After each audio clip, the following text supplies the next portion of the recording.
he loved her, but somehow the passenger seat was never hers.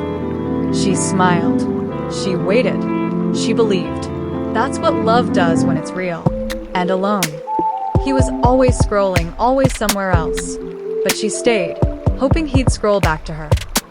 Paul sits in the driver's seat of his sleek black Lexus, parked under soft daylight. He scrolls through his phone, smiling at a message, unaware that Amaka watches him from outside. "Sorry, babe, you know I've been busy," he said, leaning toward the open car window, smiling with polished charm. "I know. You're always busy," Amaka replied, forcing a smile, but her eyes betray exhaustion. She thought love meant waiting. He thought love meant convenience. Amaka sits in the passenger seat now, quietly staring out the window while Paul laughs at something on his phone. She thought love meant waiting. He thought love meant convenience. Amaka sits in the passenger seat now, quietly staring out the window while Paul laughs at something on his phone. Paul and Amaka step out of his Lexus into a busy lounge parking lot. Flashy lights in the background. He's distracted, looking at his phone, while Amaka lingers behind. "I'll be quick. Just need to say hi to someone." Close-up of Paul, already walking off, glancing over his shoulder with casual indifference. "Right. Just someone." Amaka standing still beside the car, expression cracked. Then she saw her. The real notification he never turned off. Ifeoma steps out of the lounge entrance in a tight dress, gold braids glowing under the lights. She walks confidently toward Paul, hugging him playfully. "Took you long enough, baby. Missed this car," Ifeoma said. Close-up of Ifeoma in Paul's arms, grinning as she twirls a braid between her fingers.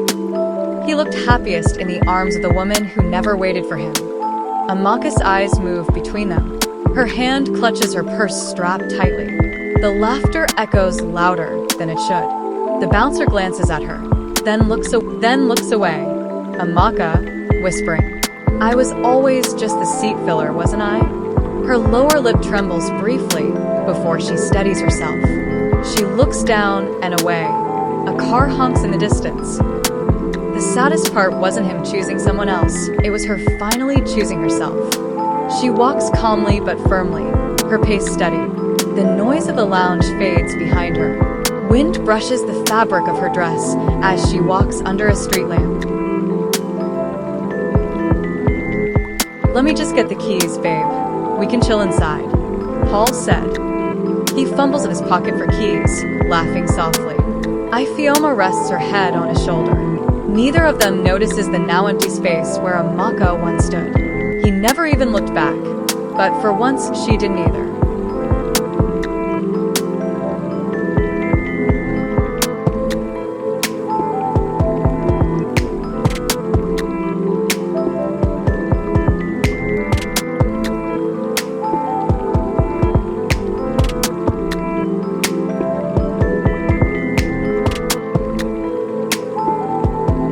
Amaka's apartment, late night after she came home. Sometimes, healing doesn't look like fireworks. It looks like locking the door behind someone and not reopening it. Amaka enters her small but peaceful apartment. She drops her bag, kicks off her heels, and walks into silence. Amaka, to herself, "He never saw me, but I do." She slowly wipes off the makeup from under her eyes.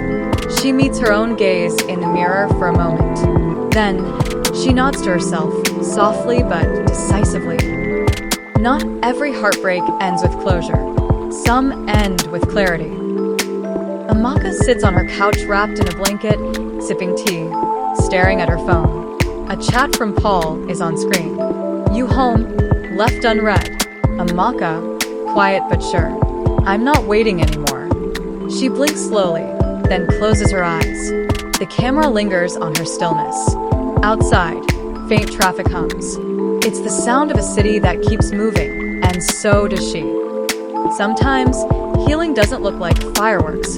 It looks like locking the door behind someone and not reopening it. He never saw her, but she does now. Not every heartbreak ends with closure. Some end with clarity. She's not waiting anymore. And sometimes the greatest love story is the one you write with yourself.